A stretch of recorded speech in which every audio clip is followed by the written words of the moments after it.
bergerak. Jadi semua itu bergerak. Everything is connected. Bahkan sehelai daun jatuh sebuah tanda semesta. Jadi kenapa orang-orang kita dulu ya, itu kan banyak latihan gamelan apa, nggak ada internet. Nggak ada internet, tapi mereka tajam.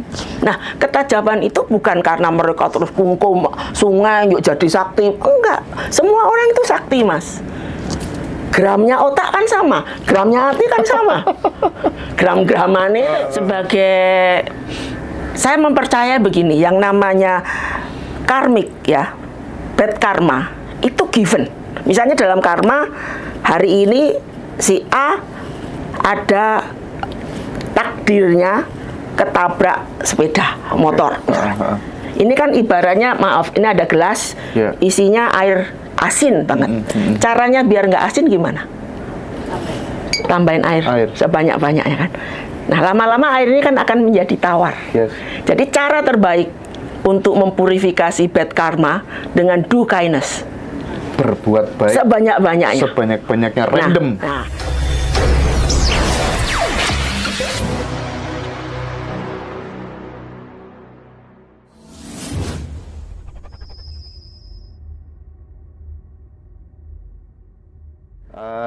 Bude Novi, kita akan coba kupas apa sih sebenarnya tarot itu gitu. Kadang disalahgunakan.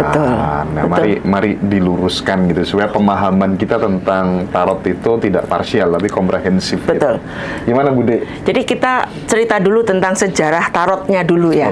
Jadi tarot itu sebenarnya sudah ada sejak zaman Mesopotamia. Ya, jadi kalau sekarang di Irak lah ya, sekitar Irak. Nah, waktu itu memang seperti playing card ya. Itu bahkan sampai abad ke-17, ke-18 di Prancis itu sebagai playing card, kalau ya kayak kita itu gaple gitulah.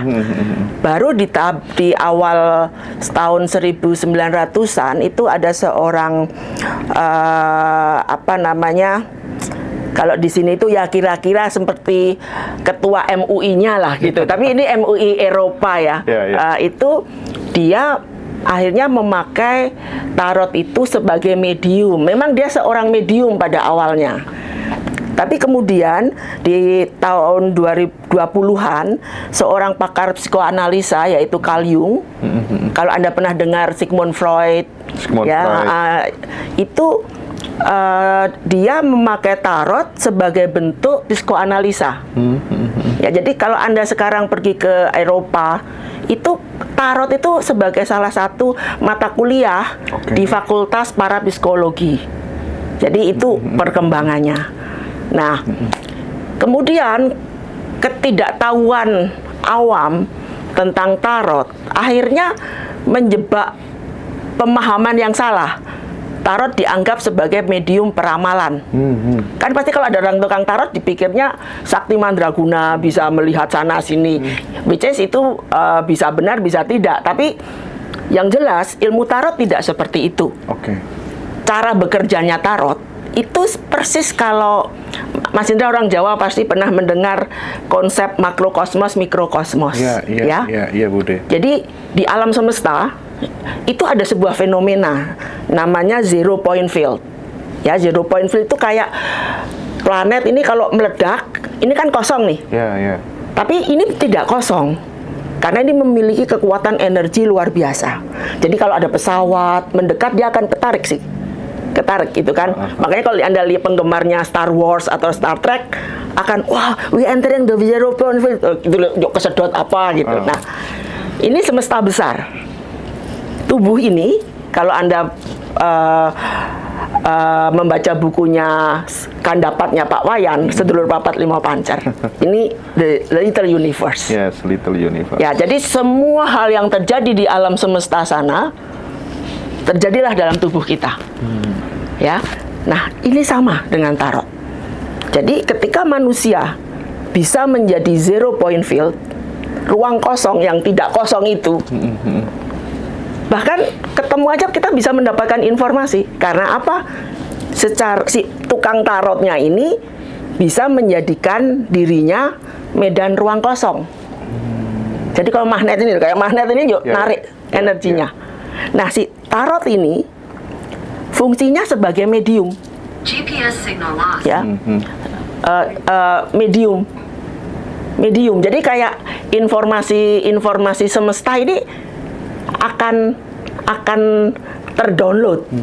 Makanya di semua agama apapun pasti ada semacam latihan-latihan yang membuat batin itu kosong. Bukan kosong. Kalau orang Jawa bilangnya suwung. Kalau di Jepang menjadi zen.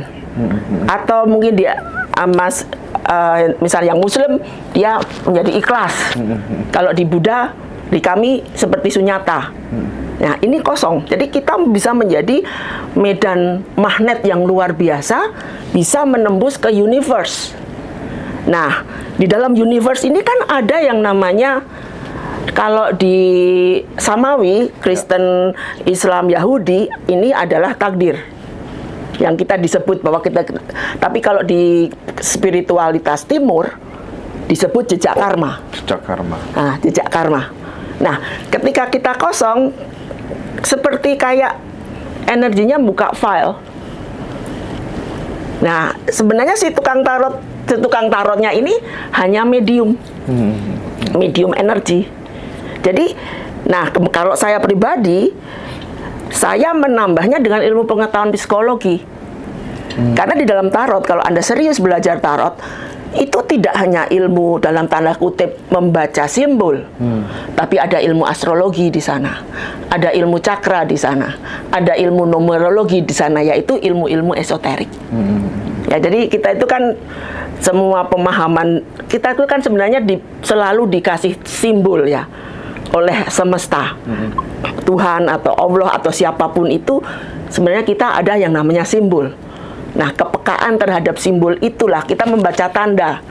Makanya, mengapa kalau orang-orang dulu ya, nenek-nenek moyang kita itu, wah simbahku sakti, karena bisa tahu kapan hujan misalnya.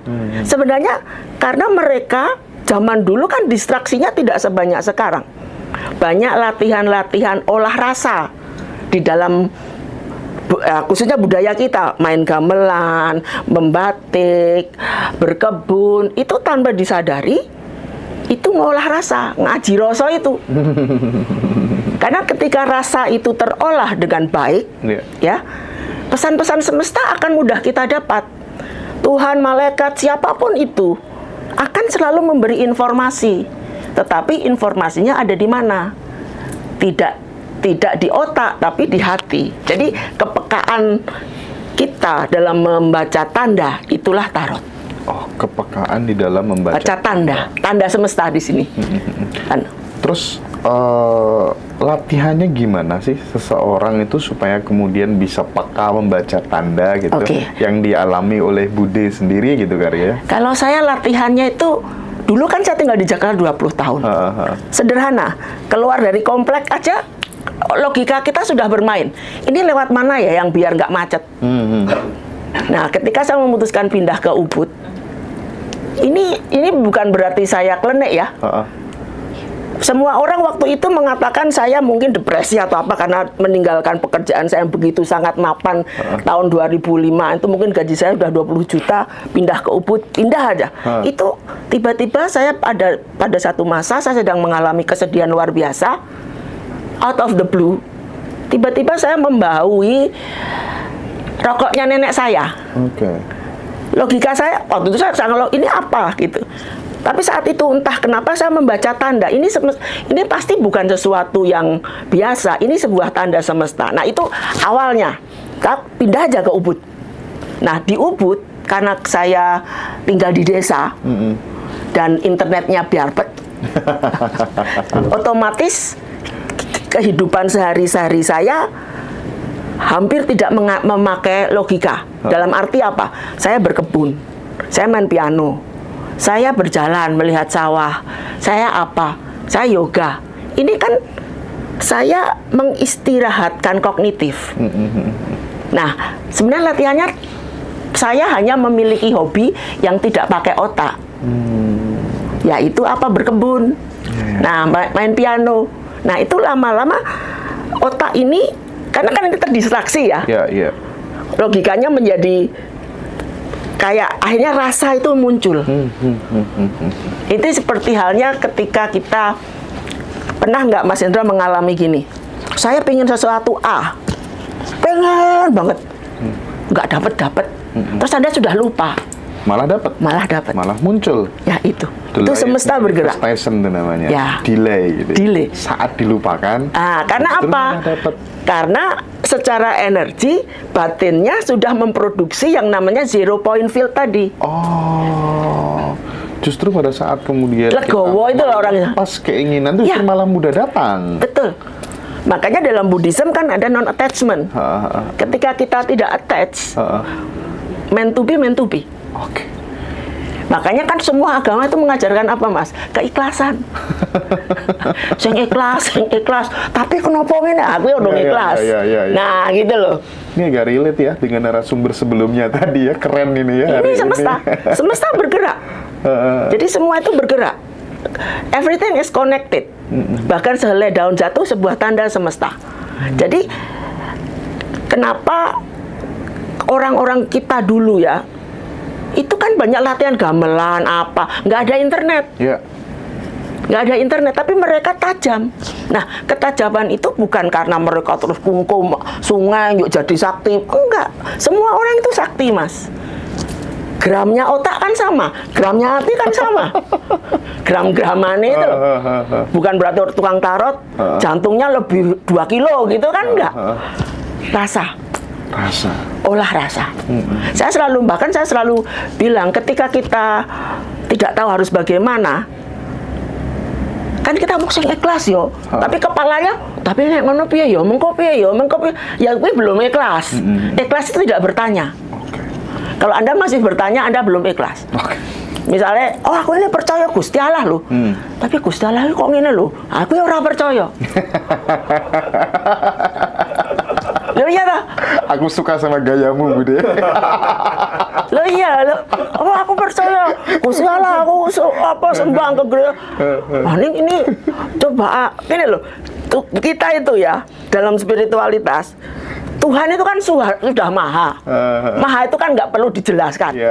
Kita menang, wes ngerti itu kan. Masa kita meragukan Tuhan lebih bodoh dari Google kan ya enggak.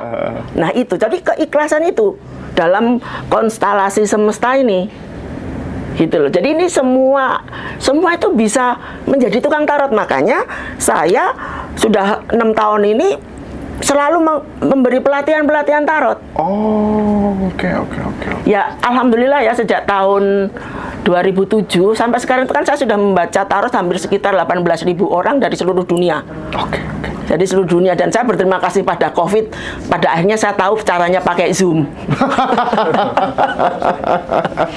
Oke. Hampir 18.000 orang sudah pernah ditarot gitu. Itu yang paling yang paling luar biasa. Palingan ada tokoh, ada figur, ada segala macam. Bisa nggak diceritakan ke teman-teman ya, serunya seperti apa tuh? Ya serunya, misal saya ngefans artis A, artis B gitu. Tiba-tiba dia di depan saya, ini saya WA saya. Kayak saya tidak tahu nama aslinya mereka siapa.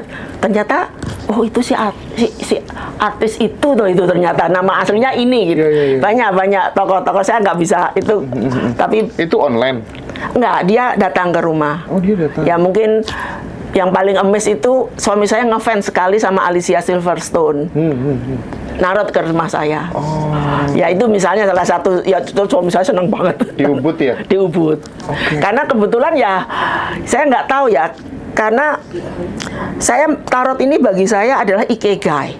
Sesuatu yang memang soul calling saya. Saya sangat senang, bukan senang.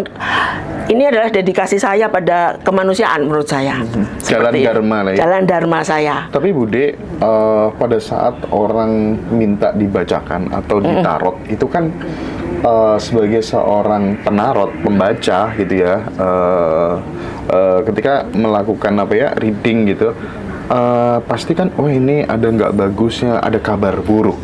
Ya, ada kabar buruk. Itu gimana, Bude? Saya jelaskan ya. Biasanya saya kalau datang ke saya akan melihat dengan apa adanya. Karena dalam Buddhism kan tidak ada baik, tidak ada buruk. Semua fenomena itu hanyalah buah karma kita yang sedang masak. Jadi kalau ada sesuatu yang buruk, misalnya memang pernah saya pernah melihat seorang ibunya teman, kok hati saya nggak enak ya di bulan Oktober. Saya kan nggak mungkin bilang, ibu, kebetulan ibunya menderita kanker. Saya kan nggak mungkin ngomong, nanti ibumu ada siapa Oktober. Saya nggak akan ngomong. Saya hanya bilang, apapun yang terjadi, Anda harus siap. Jadi saya lebih membantu klien saya menyiapkan mental. Karena tarot saya ini tidak meramal, karena tidak ada ramalan di dunia ini. Yang ada adalah memetakan energi. Seperti Anda misalnya nonton BMKG itu, besok hujan. Mengapa kok si BMKG bisa ngomong hujan? Karena ada fenomena awan ini gini. Tapi kan bisa benar hujan, bisa enggak. Mengapa tidak hujan? Ya tiba-tiba ada angin yang lewat, misalnya seperti itu. Karena biasanya tarot saya itu kalau ketika saya baca, karena kalau Anda datang ke saya, Anda tidak usah tanya, saya bacain dulu. Nanti di situ biasanya terus, oke, silahkan Mas Hendra nanya.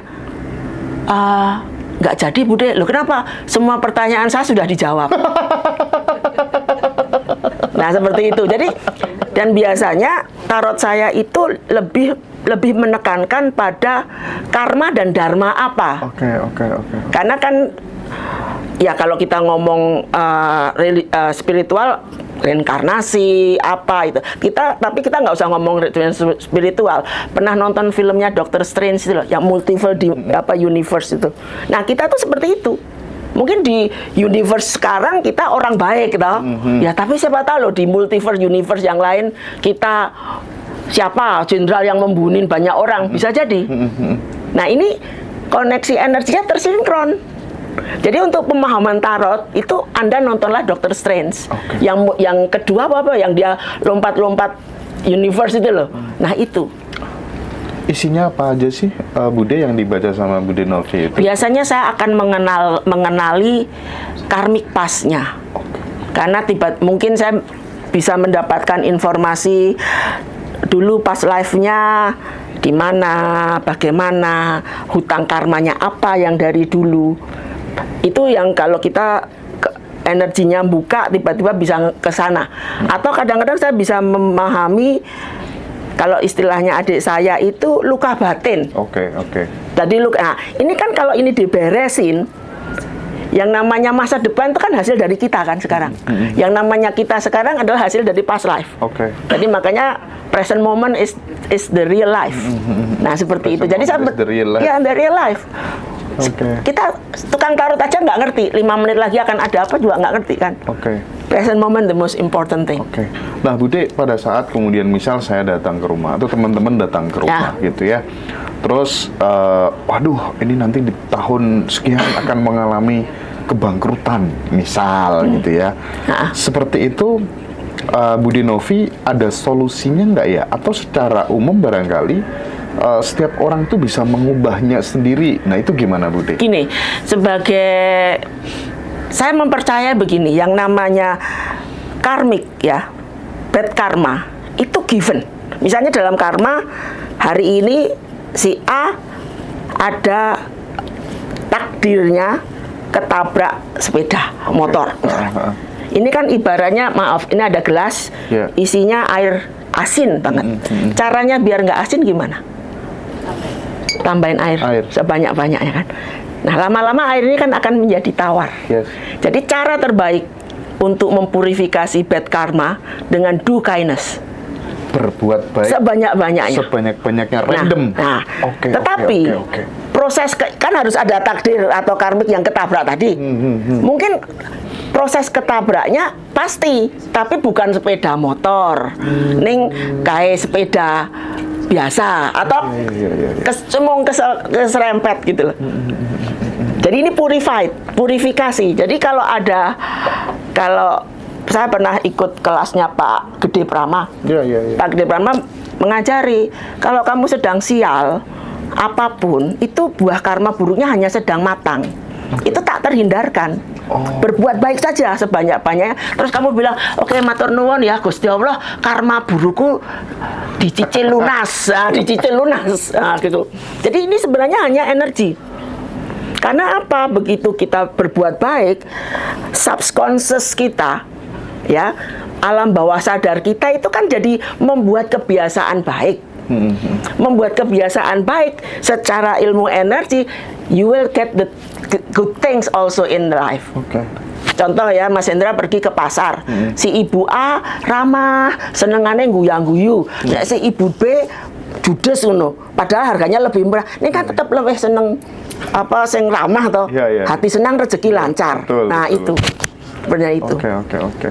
Dan Ibu selama ini sering ya ngajarin orang-orang untuk menjadi pembaca tarot? Iya. Saya mungkin murid saya sudah ada 200-an orang. Berapa lama sih sampai kemudian bener-bener bisa ahli gitu?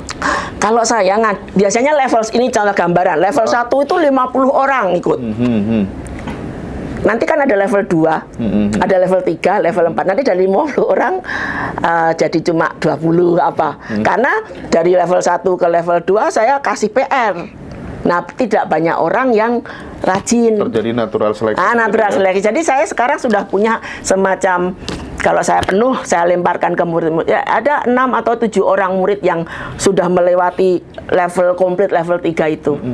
Seperti itu. Nah, gimana kalau misalnya ada orang nih pengen ditarot kan ya? Aduh, tapi aku gak siap ya, mending aku narot awakku dewe ae lah gitu ya. Kayaknya nanti aku tahun 2000 ini bakal mencapai ini, bakal mencapai ini. Itu gimana, Budi? Jadi dia mencoba untuk meramal dirinya sendiri. Ya tidak apa-apa. Tapi yang seperti saya tadi bilang, tarot bukan peramalan. Oke, tarot bukan peramalan. Bukan peramalan, memetakan energi. Memetakan energi. Misalnya gini, nanti tarotnya misalnya keluar, oh nanti kamu sugih loh tahun depan. Wah, Bude Novi ngomong aku sugih, yuk keset, malas, yuk nggak jadi sugih. Jadi harus ada effort. Jadi it's not given. Kita itu harus ada, ya tidak yang jebrek itu kan nggak ada nasib baik, nasib buruk itu tidak ada. Ya, yang ada hanyalah kalau yang percaya karma seperti saya, ini buah karma yang masa. Kalau yang tidak percaya karma ya nggak apa-apa. Masalah itu kan pembelajaran, pembelajaran soul growth. Jadi namanya jiwa itu akan berkembang. Berkembangnya lewat apa? Lewat pembelajaran. Coba Anda lihat ya, yang semua orang suci dari Islam maupun non-Islam, emang hidupnya enak? Tidak ada. Coba dari 25 nabi, siapa yang nabi yang tidak mengalami masa berat? Suffering semua ya? Coba, konon ya, ini konon kata buku. Nabi Sulaiman yang katanya sugih bojone ayu, itu 8 tahun sakaratul maut. Karena malaikat maut nyuruh ngitung jumlah hartanya. Nek salah orang sido dipaten, nggak satu, sakit lagi sampai 8 tahun itu. It's suffering. Terlepas itu dongeng apa enggak? Ya betul dongeng. Jarene guruku ngaji waktu SD itu. Jarene guruku ngaji kan itu ya. Jadi artinya apa? Untuk mencapai soul growth, you have to be brave into dark. Kalau yang namanya masalah itu sebenarnya mengajarkan kita. Makanya yang mulia Dalai Lama pernah ditanya ya, kan dia tuh negara Tibet itu kan diserang tuh sama Cina, ya. Ditanya, kamu benci nggak sama Mao Zedong? Oh tidak, Mao Zedong adalah guru saya. Karena dari situ saya belajar tentang banyak hal. Jadi gitu. Jadi dalam tarot jelas dharma orang itu apa, karmanya apa. Jadi ketika we are on the path of the dharma, itu hidupnya menjadi mengalir, konten, penuh. Ya, konten.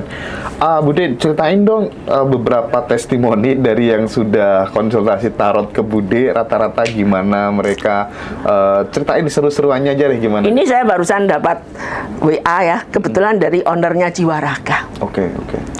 Dia 10 tahun terakhir ya, mengatakan saya nggak percaya Tuhan. Padahal dia seorang Katolik. Kemudian tinggal di rumah saya 2 hari, narot sama saya. Sampai dia bilang, baru kali ini saya percaya Tuhan itu ada. Kenapa? Ya, dia kebetulan seorang Katolik ya. Karena ketika yang saya bacakan ternyata beresonansi.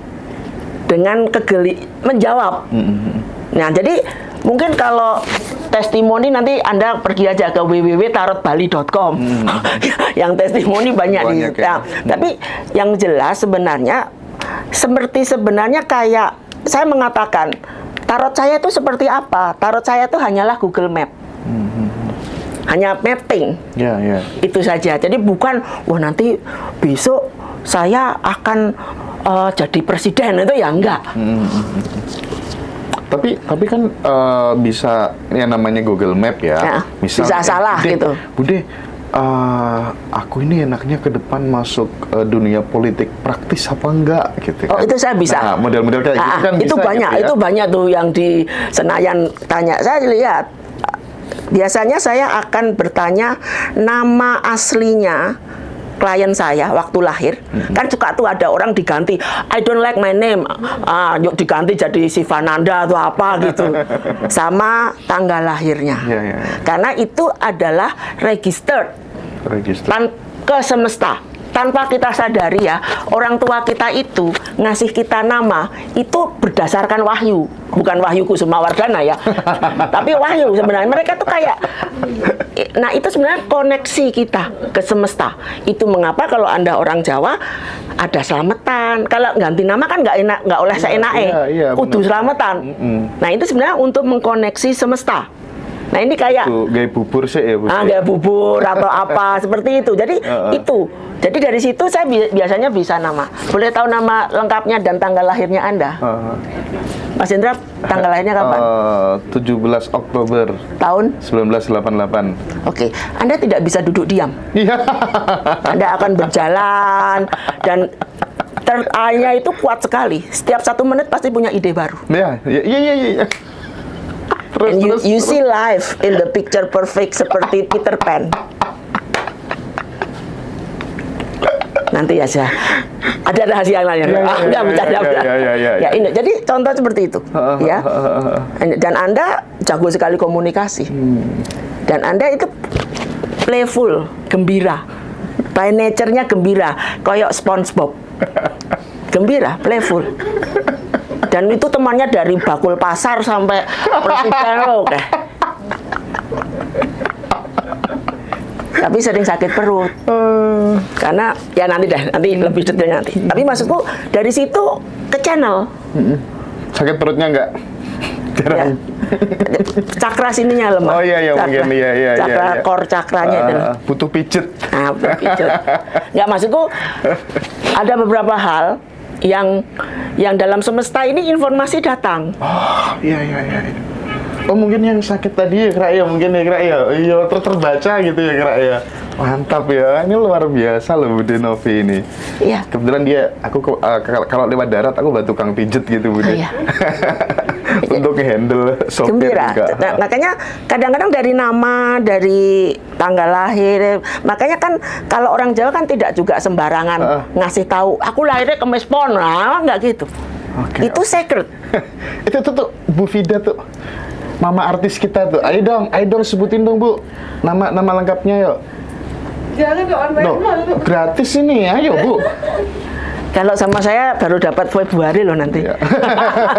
Saya sudah full sampai Februari. Mau enggak? Namanya Rovida. Tanggal lahirnya 5 Januari 65. Anda kalau di Jawa itu koneksi dengan buminya kuat sekali. Jadi sebenarnya by nature you are a healer. Tangannya itu kalau masak enak. Nek mijeti enak. Di rumah memang sering nyembuhin kalau yang sakit semua berdiri. Oke. Aku megang perutnya. Mijitnya enak. Sip. Ini kok bisa ya? Enak. Ya. Terus. Cuma karena dia elemennya tanah kuat, kalau sudah seneng pecel lele di warung itu seumur hidup makanya pecel lele. Iya enggak. Kalau sukanya apa udah. Iya. Oke. Ya, jadi makanya learningnya ketemu Anda. Ketemu Anda mengapa? Kamu yang mengajarin dia untuk berkoneksi lebih luas, Ibu Vida ngajarin Anda struktur. Dia strukturnya kuat, sangat kuat ya. Jadi semua itu ada path-nya. Kalau misalnya yang mempercayai reinkarnasi ya, misalnya Ibu Vida ini dulu ini high priestess, biksu-biksu di utara India. Betul katanya Bu.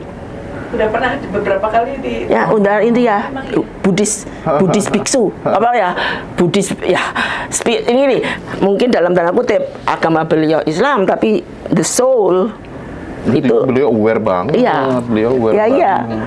Itu maksudku, ini medan energi. Ya. Mengapa saya bisa membaca? Karena Anda datang ke saya, dia datang ke saya dengan energi terbuka. Kalau Anda defensif, mungkin karena pengalaman saya tetap bisa membaca, tapi habis itu saya akan makan nasi goreng 3. Oh, gitu ya. Using energy. Energinya ya. Energinya. Keren, aku baru kali ini ketemu pakar tarot dan aku sangat excited gitu ya. Powerful Bude Novi ini. Top deh pokoknya. Contoh sederhana ya, contoh sederhana bahwa semesta sudah memberi tanda ke saya. Saya dengan adik saya Yuyun itu kan temenan sejak kecil ya. Ketika umur 5 tahun, kita mainan loh. Kalau yang lain kan main tentara-tentaraan gitu. Saya main dukun-dukunan. Saya jadi dukun, bukan berarti saya dukun. Contoh sederhana seperti itu. Dan Yuyun ini sejak SMP kelas 1 suka apa ya? Ke PMR, sudah PMR dulu. Berarti dia memang sudah ada path nolong orang. Ini kan dia nggak ngerti waktu SMP. Kok senengnya main ke PMR. Jadi sebenarnya semesta kayak sudah menggiring. Bude. Namanya anakku yang pertama, Starta Klandesta. 16 Juli 2016. 16 Juli. Dia itu sensitif sekali. 16 Juni atau Juli? Dia empath. Dia tuh nyerap energi. Jadi bisa jadi empat ya? Empat. Jadi cocoknya kalau besar itu misalnya masuk psikologi, kedokteran seperti itu. Karena apa? Secara energi dia itu seperti spons yang nyerap. 2014 Bude. Ya, dan dia ininya kuat sekali. Seniman jiwanya. Oh, oke. Halus. Seperti itu. Nanti privat gitu ya. Oke, jadi Bude selalu ngasih apa? Misalnya ada hal-hal yang tidak bagus berdasarkan subjektivitas yang konsultasi, itu selalu solusinya adalah dharma. Dharma. Karena mau agama apapun, sebenarnya kan kita diajari untuk selalu kindness, bahkan kindness terhadap hal yang tidak baik. Ya, misalnya masalah kesedihan itu tidak bisa dimusuhi, hanya bisa dicintai. Jadi kita nggak bisa lari dari situ. Hanya dicintai, nggak bisa dimusuhi. Saya kebetulan saya juga seorang penulis. 2 buku saya terbit di Ubud Writer Festival. Saya menulis ada satu kalimat dari tulisan saya. Saya mengatakan berterima kasihlah kepada air mata karena darinya kita belajar kebahagiaan yang sempurna. Mantap. Masih banyak stok bukunya? Masih ada, nanti saya kirim lewat Yuyun ya. Dicetak lagi Bude. Nanti aku yang bagian jual yang bagus-bagus gitu aja Bude ya. Terus ini kan sedang mau nulis buku baru nih nanti tahun semoga lancar. Oke, jadi nanti teman-teman yang pengen konsultasi tarot ke Ubud gitu ya, atau bisa online Bude? Bisa, tapi harus sabar. Biasanya sih memang gitu. Jadi kalau daftar saya biasanya sebaiknya 2-3 bulan sebelumnya. Nah, kayak kemarin tuh teman-teman yang Mbak Mona yang di Ngaji Roso juga, itu akhirnya udah, Mas Indra ampun aku nyerah, stop dulu ya, nggak ngatasi gitu biasanya gitu ya. Bude, terima kasih banyak ya sudah hadir di Ngaji Roso, ini luar biasa. Aku seneng banget ketemu sama Bude Novi ya. Podo wong Jawa nih ya. Iya, makanya paling enak kalau punya klien orang Jawa. Yang susah itu kalau bule-bule Inggris. Wangsite basa Jawa. Basa Jawa, bahasa Indonesia aja nggak ada, apalagi bahasa Inggrisnya itu loh. Kadang-kadang